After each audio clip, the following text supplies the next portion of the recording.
In April 2026, a fragile 2-week ceasefire finally paused a punishing U.S.-Israeli air campaign against Iran. The world held its breath, looking to high-stakes peace talks hosted here in Islamabad. But those talks collapsed. After 21 hours of marathon negotiations, U.S. Vice President JD Vance left Pakistan entirely empty-handed. The two sides hit an absolute diplomatic wall. The U.S. delegation demanded strict containment of Iran's nuclear program. Meanwhile, a massive 70-person Iranian delegation, led by Parliament Speaker Mohammad Bakr Ghalibaf, insisted on total territorial sovereignty and a regional ceasefire across their proxy network. The response from Washington was immediate. President Trump announced that the U.S. Navy would enforce a blockade on the Strait of Hormuz, effective the morning of April 13th. This chart shows exactly why global markets panicked. You can see a vertical 40% spike in global oil prices overlaying the Middle East. That's because 20% of the entire world's oil flows through this specific waterway. The collapse of diplomacy instantly turned a regional dispute into an economic crisis that will be felt at every gas pump in America. This map shows the geography of the Strait of Hormuz.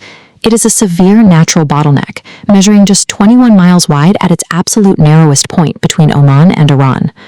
Iran exploited this tight geography by haphazardly dropping naval mines. They declared a massive 1,394 square kilometer hazardous area that sits directly over the standard international shipping lanes. Even without verifying exactly how many mines are out there, the sheer threat is enough. It forces these massive commercial oil tankers to abandon their safe, established routes. The only viable detour pushes these heavy ships right across the maritime border, directly into Iranian territorial waters. Once those ships are trapped inside their territory, the Iranian regime springs the trap. They force the vessels to pay illegal protection fees to guarantee they won't be attacked.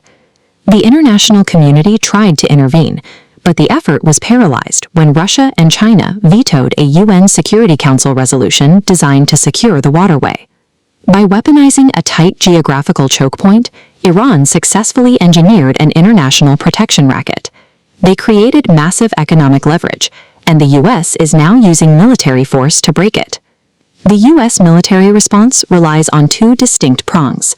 First, U.S. Central Command is physically enforcing the blockade, systematically stopping ships from entering or exiting any Iranian ports. Second, they are executing an active clearing mission to neutralize the explosive threat and restore safe passage through the international transit lanes. To do this, the Navy deployed heavily armed Arleigh Burke-class destroyers. These warships are sent in to lead the clearing operations and provide a heavy shield for the rest of the fleet. They are joined by a coalition of specialized UK Royal Navy mine countermeasures vessels. These ships are equipped specifically to hunt down and sweep the haphazardly placed explosives from the water.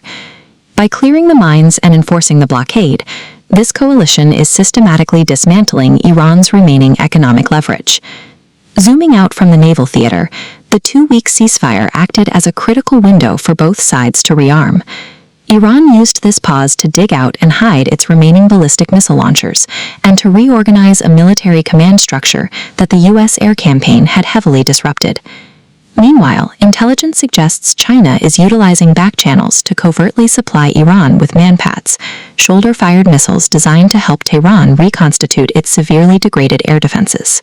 Beneath the immediate maritime standoff, the core U.S. objective, dismantling Iran's sprawling nuclear infrastructure, remains dangerously unresolved. The parameters for a clash are now set.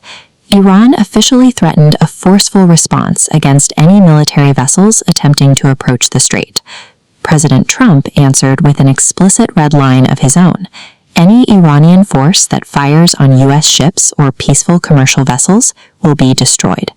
The Strait of Hormuz is a live geopolitical tripwire.